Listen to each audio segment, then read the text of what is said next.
Hello, everyone. What I've tried to do here is to bring in a bit of an idea that I'm a biologist and and many environmentalists, climatologists, and geologists, and so it's kind of like a biologist's view on palaeoclimatology. And so you're quite welcome to hate me at the end of this. And first thing is that I think that the past is kind of like, it's almost a bit of an illness for us. I think the past's impossible. We can't know the past because we can't observe it directly. So we're always stuck with using secondary tools to try to work out the past, proxy evidence. Now, often people when they come and do these kinds of seminars, might present a brilliant new idea or answer a question brilliantly. And I'm not going to do that today. And in fact, one of the reasons is kind of this, and that is that maybe there are always sometimes some questions about brilliant new ideas. What I want to think about today is actually the underpinning ideas of how we look at the past, and also maybe how we can use some of the resources we already have. Incidentally, with this one, it's really quite worth reading the details of this. Actually, I've just done something here. Sorry, I was just ruined that. Let's go. I'm sorry. Okay, no, that's the wrong way. That's the wrong way. That's the wrong way. And I need to do that. And to read those particular sentences.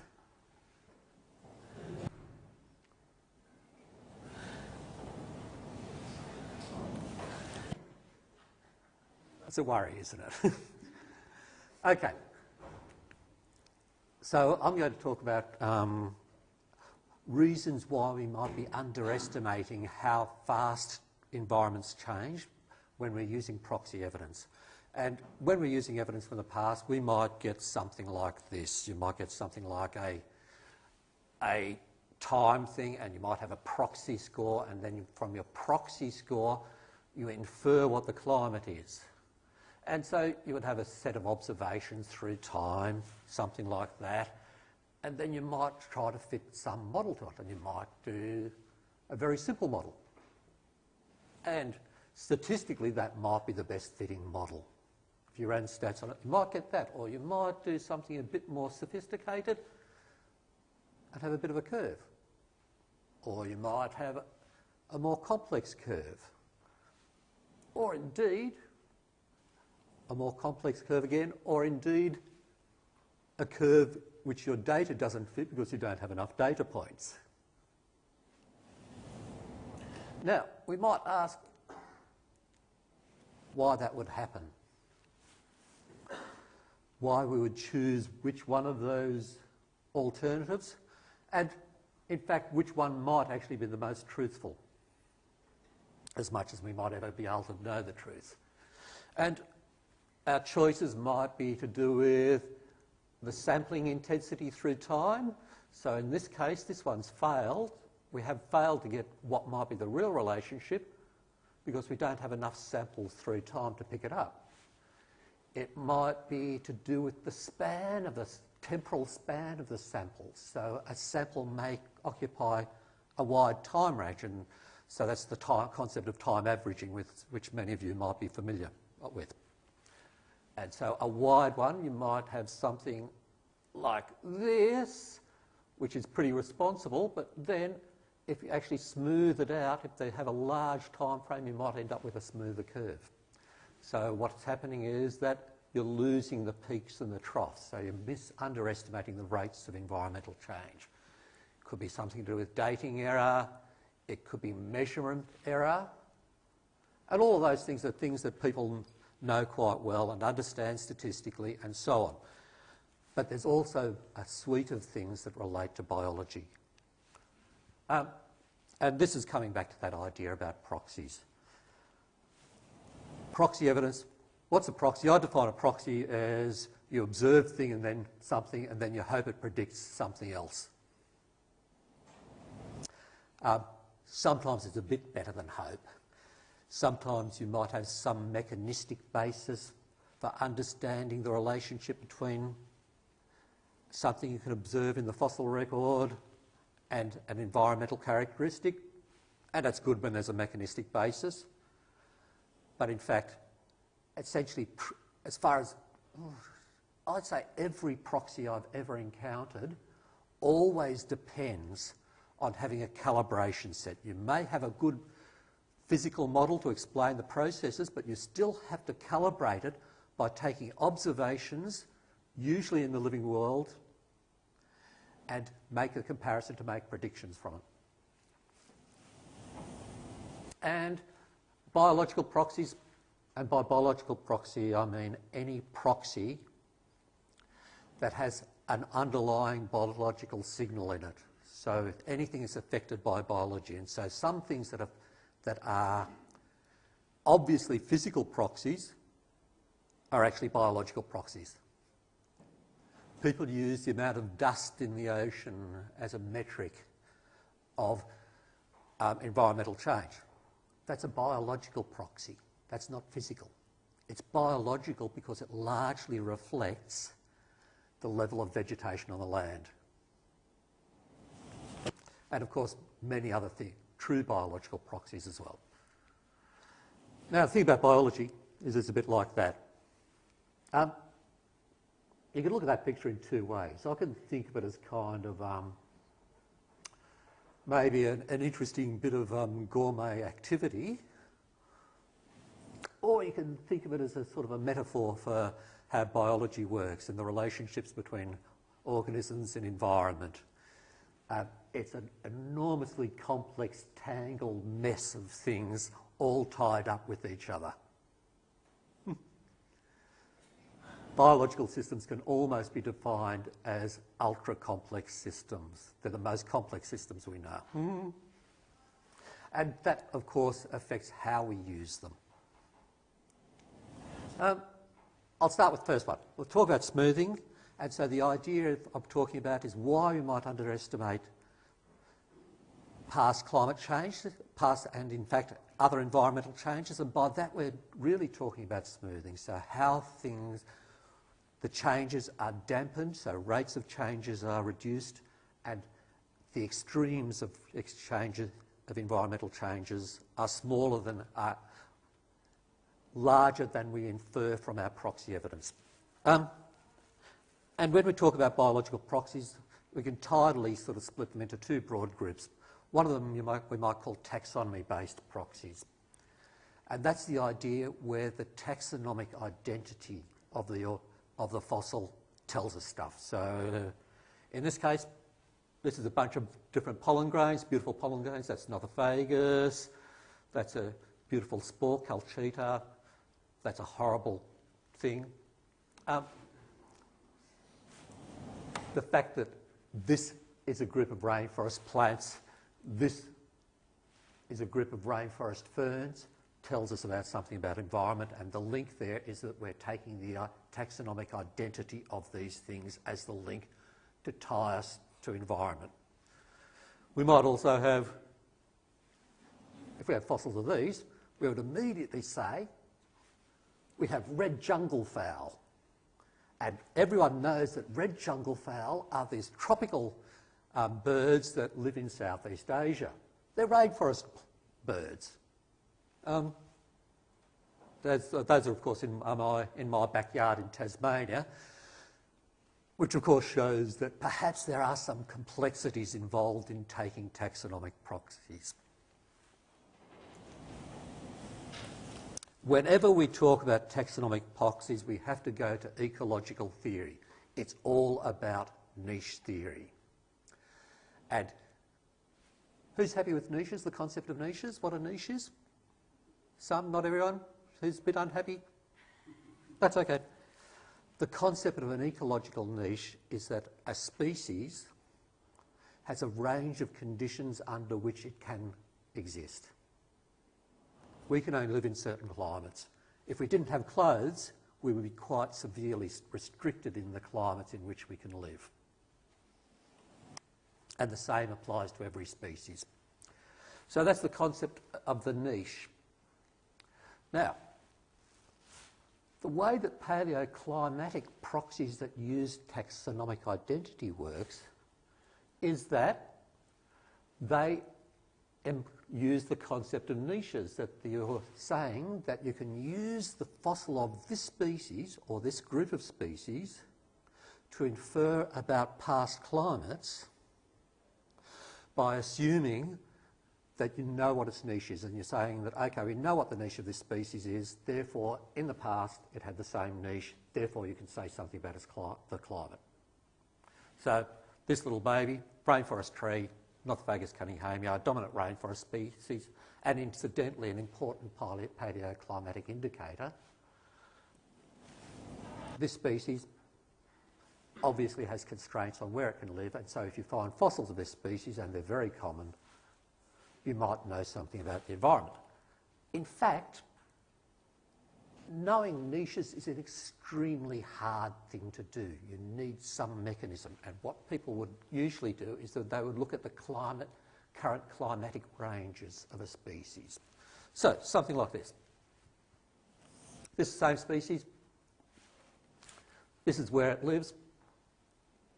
That's where my chooks are living. And it occurs here, and one thing you can say about it is that if you tie that to current climate, its distribution links to current climate very well. And there's also physiological evidence to say that it is affected by rainfall, so there's a mechanistic basis to that niche concept there. So in other words, you can use its current climate, and there you have a link. You have a link between the occurrence of this species and this climatic parameter. So if you find this species, you might suggest that if you find a fossil of it, that it was in a wet place, that perhaps the rainfall in the driest month was greater than 50 millimetres. That's the general concept. Oh, sorry, I missed one concept. Now, that's just a single species, but more often one would look at a whole bunch of species together. So you would have a whole heap of pollen, you'd identify every different kind of pollen, and then each one of those things would have climatic information associated with it, and you'd shake it all together and get an inference of what the climate was like from that assemblage of pollen. And of course you can do that with any other fossils. People do it with animals, people do it with diatoms, people do it with other stuff. Now, that doesn't always work, and that is because the link between niche and current environment breaks down. And there's clear evidence that that's happened. So this is a bit of work I did eons ago. And what this is, this impenetrable diagram is not as bad as it looks. Each one of those letters here represents a species, or in a couple of cases, a couple of species, present in a fossil assemblage. And the assemblage is early Pleistocene, maybe about 1.2 million years ago. And what it has is it maps the climatic range of the species. Those aren't standard deviations or standard errors, they're the ranges. So it says that this species, species E, occurs in mean annual temperature from about 3 degrees up to about 12 degrees, and mean annual precipitation from about 800 up to there. In fact, it probably would go even further because it runs out of climate space. It goes to the very wettest parts of that part of the world, and presumably it could occur in wetter places. Now, the point being that if you have a fossil assemblage and all the species are working properly, and you're measuring the niches properly, those niches have to, those climatic niches have to overlap if they're correctly inferred. You can't have species that occur together unless their niches overlap, or you can't in any practical sense. Point about this thing is that in this diagram, there's a whole bunch of things which don't overlap at all with the other species. So you've got a big bunch of things here. They're all behaving nicely. And then you've got these other things which have current climatic ranges which are inconsistent with these ones, called an anomalous assemblage. The only way that this can happen is if there's something wrong with that link between current climatic range and the niches of the species you're looking at the fossils. So anomalous assemblages can tell you about this, and they show you that these errors occur. And you can have errors without those kinds of anomalies. So back to the same species, let's actually look at its genetics. Genes can tell us where species survived the last ice age. And of course the last ice age is a fabulous test because it had climates so different from modern ones. Each symbol in this plot is a different genotype. The genotypes are really old. So this one here, the red one, is something between maybe 5 and 15 million years old. It split off from the rest of them maybe 5 or 15 million years ago. But it is totally geographically restricted there. So that would be evidence. How does this happen? It occurs only here, doesn't occur anywhere else. Pretty much the only reason is that it's actually survived there for a long time. It survived through the last ice age in that area. And if you look across here carefully, you'll see a bunch of genotypes which are old and which have geographically restricted ranges. So we have the Victorian ones, we have this grey lot, we have a bunch of these blue ones here, and so on. So there's a whole bunch of them which occur in geographically restricted areas. So that would be called strong spatial patterning. The inference you get from that is that this species survived in multiple areas through the last ice age. And in a conservative estimate is that it occurred in at least these 6 areas. In fact, it probably occurred in many more areas. But that poses problems. This is in just 2 dimensions, temperature and precipitation. You can do this in any number of dimensions you like. This is the current climatic range of the species. Here, this is the modelled climatic range of the areas in which it is known to have survived from the genetic evidence. So in other words, it's saying that that area where it survived, including an extra bit around the other as a buffer area, has this set of climates. But notice, this one here, which is eastern Tasmania, the climate in which this species survived is much colder and much drier than anywhere that it survives now.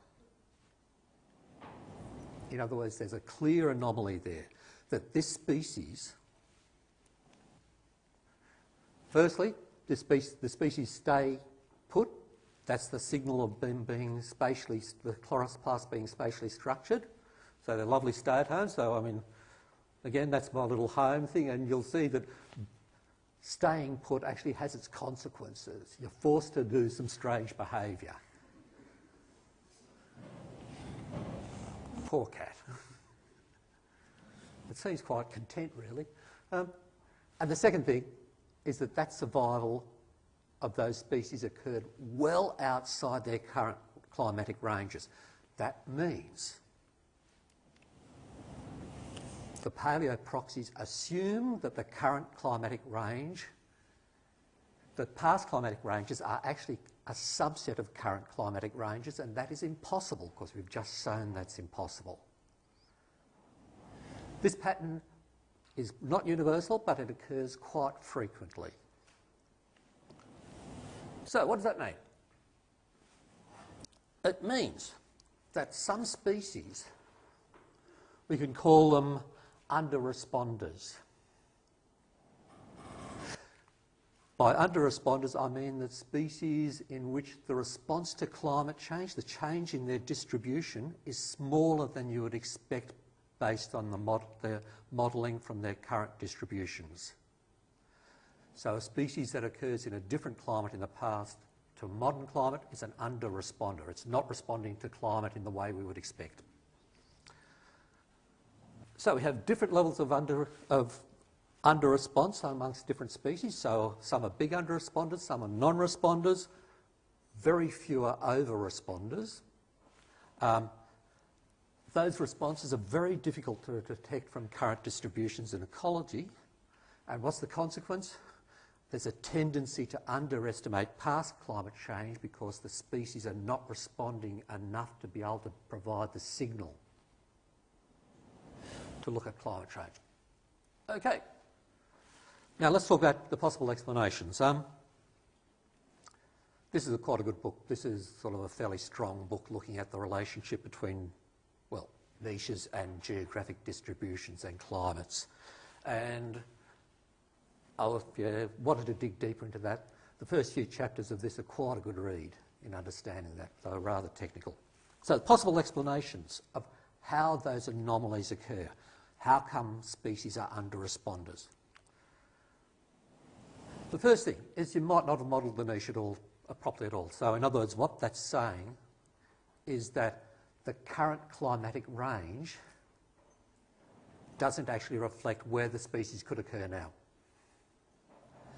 And the reason that that can happen is that if species are not dispersing fast enough. In other words, last ice age, species contracted down to small areas.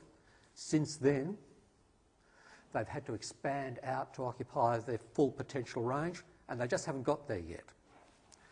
So that's kind of a disequilibrium thing. And in fact, that's substantiated by the idea that actually many species don't move around much. This example is a good one. This is Tasmanian native pepper. It has beautiful bird-dispersed fruit. The fruit are carried around by birds, and you would think, carried around by birds, can go anywhere. Absolutely not true. In fact, it has the most tightly constrained genetics to show that the species is tightly constrained in where it's been. So there's places up here, just up in this region here, where you can go across a barrier of about 100 metres of perfectly good habitat, and on one side it's all one genotype, and on the other side it's all another genotype. It just hasn't been able to disperse, to mix together with each other.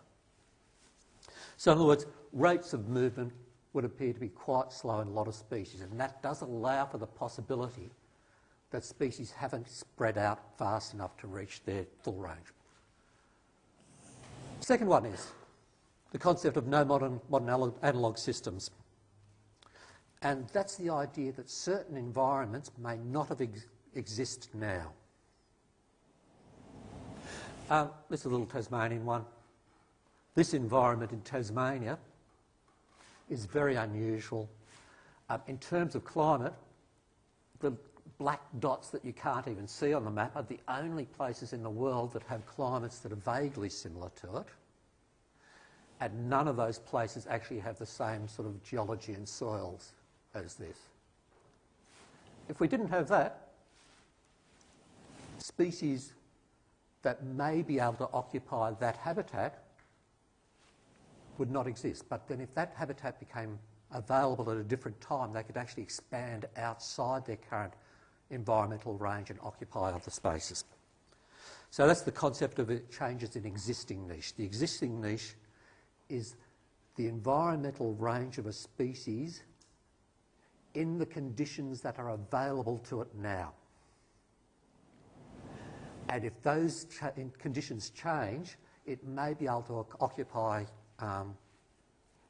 different climates from which it now occurs. And that's actually the dominant explanation for the anomalies I've been talking to. Most people would consider that it's this kind of process. The third one is evolutionary changes in niches. And that is that species evolve.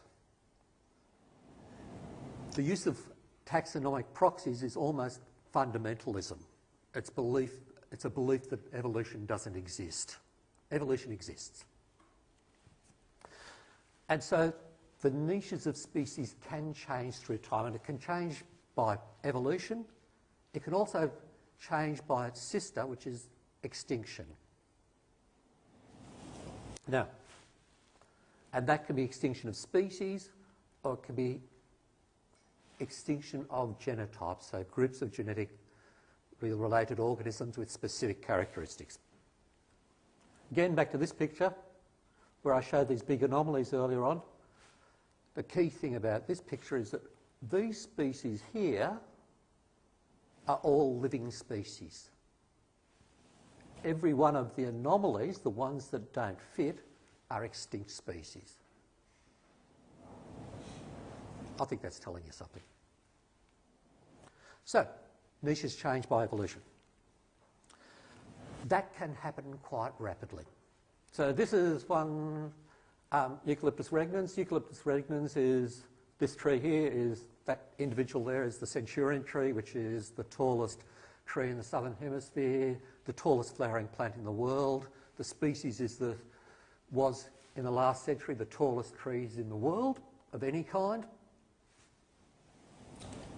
And we did the same kind of genetic stuff with that on this species. But what happened with this species is that this species, the discrepancy between the current climate and where it survived in the Ice Age is absolute. Every population of that species occurred in environments that don't exist, that it doesn't occur in now. Much colder, much drier. Why is that evolution? Because this species, oh, incidentally, that's to show you there's quite a big tree. This species is occupying climates that are much colder and much drier than anywhere it occurs now, frosty, semi-arid climates. But this species is actually frost and drought intolerant. It's killed by drought and frost. And we know this from huge population trials run by foresters. They've grown trees from every population of this species, and thousands of them, and they all die when they get frosted. In other words, we have the physiological evidence that this species can't have survived in these climates. Only solution is that it's evolved since then, and it has evolved in the last, well, 14,000 years. And that, of course, evolution might be the extinction of genotypes. Okay. Now, microevolution, evolution happens.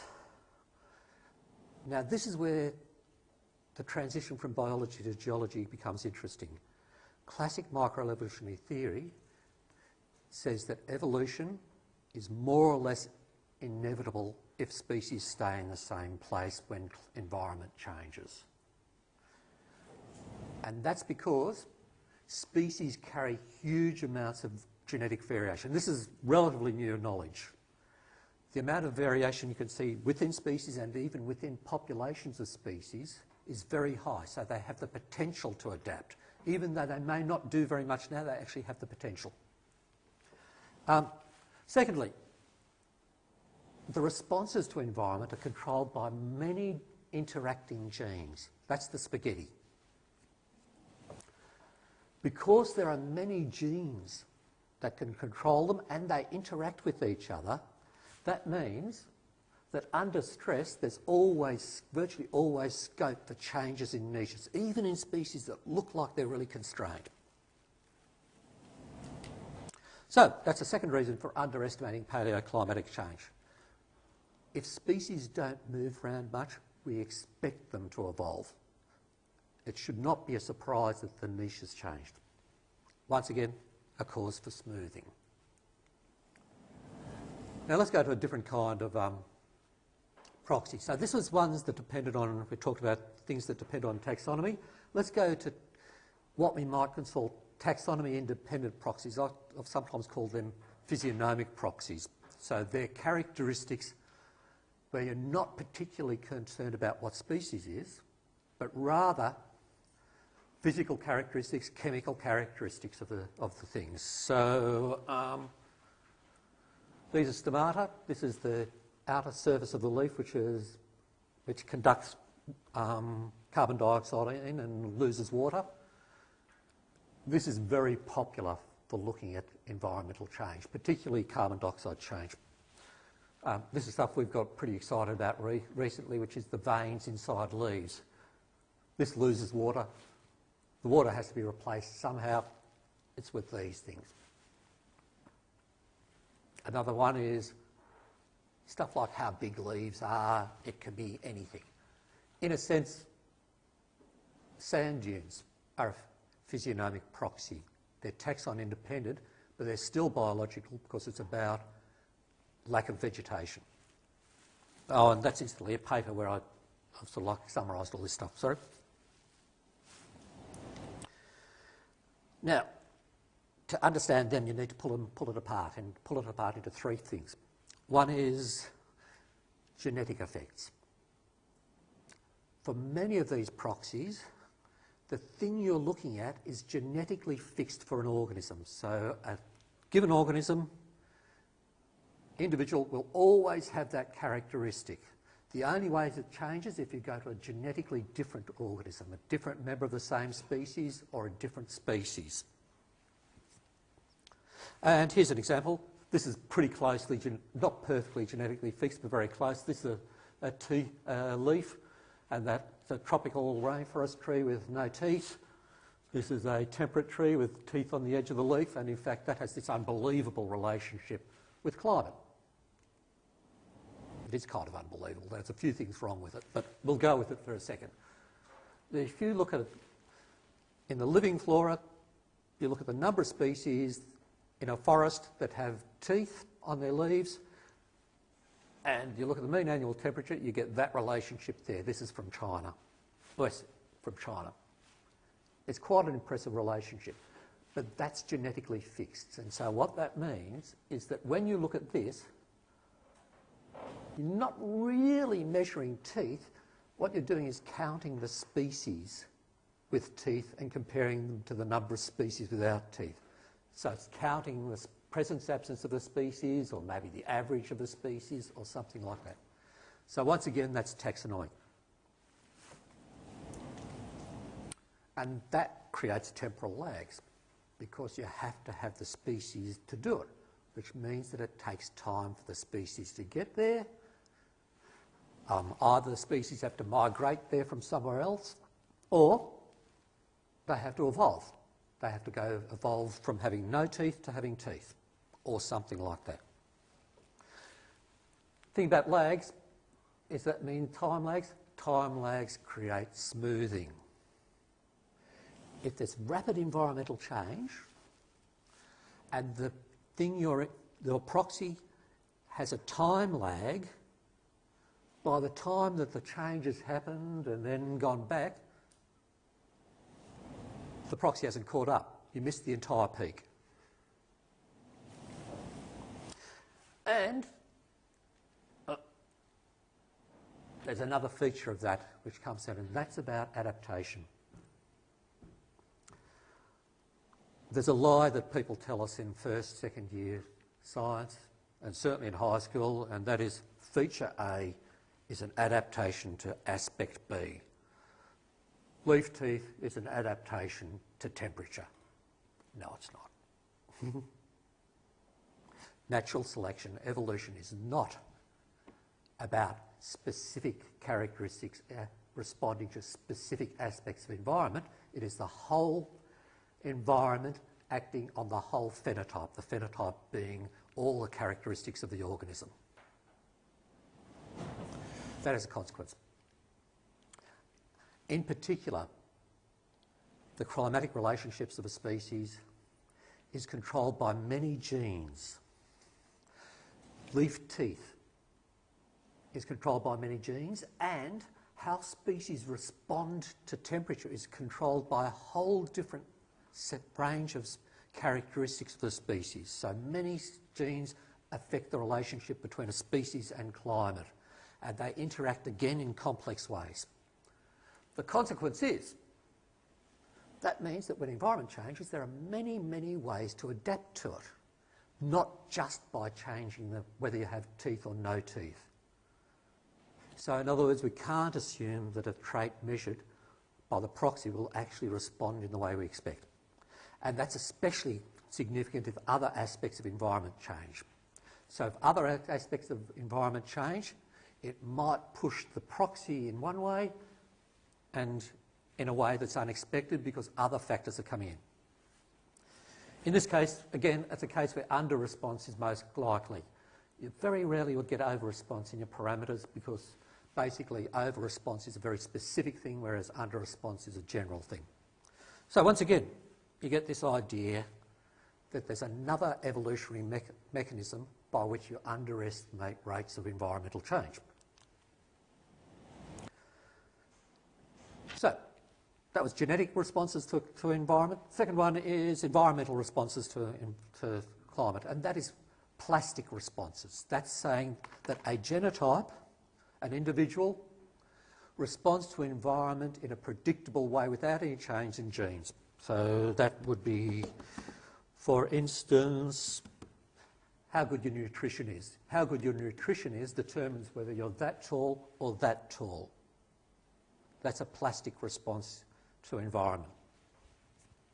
And in the parlance, the genetic thing is called G. We can call this E. That's actually the variance related to the environmental thing.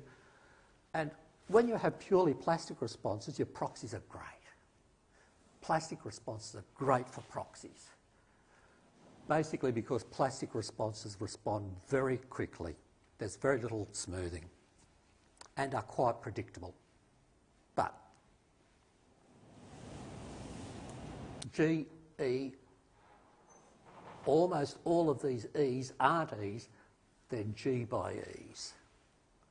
They're genotype by environment interactions. What that means is that there's a plastic response, but the size or even the direction of and nature of that plastic response differs from different genotypes.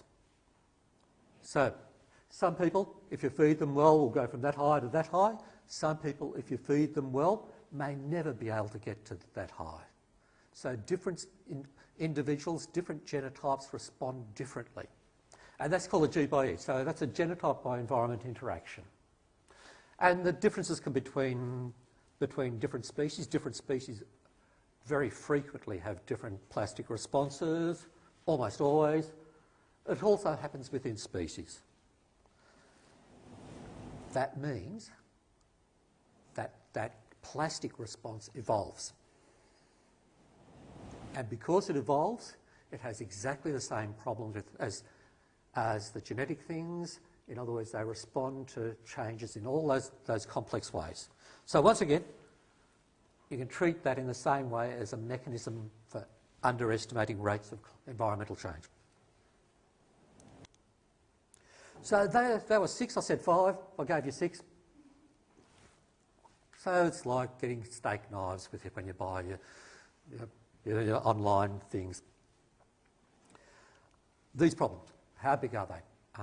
They obviously vary a lot. No one knows. We have some ideas for some things. I would say that they're bigger than you think. And in particular, they're bigger than you think when you add them up. When you have these multiple sources of error, they will compound and increase the impact. And where are they bad? Well, you have greater underestimation when you have fast environmental changes, because that's where the lag times come in. The time to respond to environmental change is not great enough. If the environmental changes are large, they'll tend to be bigger because it's just a general amplification thing.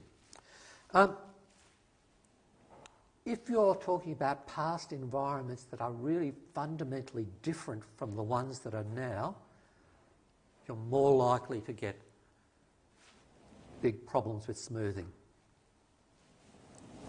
And for all of these reasons and others, as you go back further in time, you have bigger problems. And that's, in one sense, obvious, and that is that if evolution is important, evolution is cumulative, so things in the past will have evolved more. So what you see now is going to be in evolutionary terms, more different for things that are deep in time than for things that are more recent. So further back you go, the worse it gets. And also,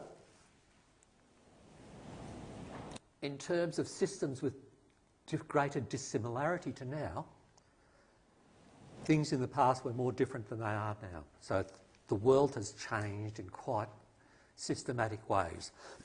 Evolution of whole groups of organisms, angiosperms, flowering plants, mammals, vertebrates, anything, insects, everything. Okay, so that's all of a bit of a miserable sort of talk. I don't think we should be miserable about this. I think we should be chronically optimistic. And in fact, I think that's an essential part of being a scientist, to have blind, stupid optimism. Because if you don't have blind, stupid optimism, you'd never go anywhere. You've just got to go out and stick your neck out. Take a risk. So there's nothing wrong with playing with proxies, and we might ask what we can do. First thing, diversity of approaches. The more approaches you have, the better off you are. And that involves a bit of trust from other people.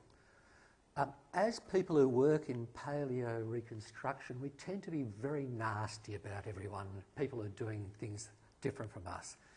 Has anyone encountered that kind of problem? And it's very tempting. I've been guilty of it. Other people are guilty of it. It's a real temptation. Maybe be a little bit more open to other people's ideas. And more, I think the key is actually exploiting what we already have as well as new technologies.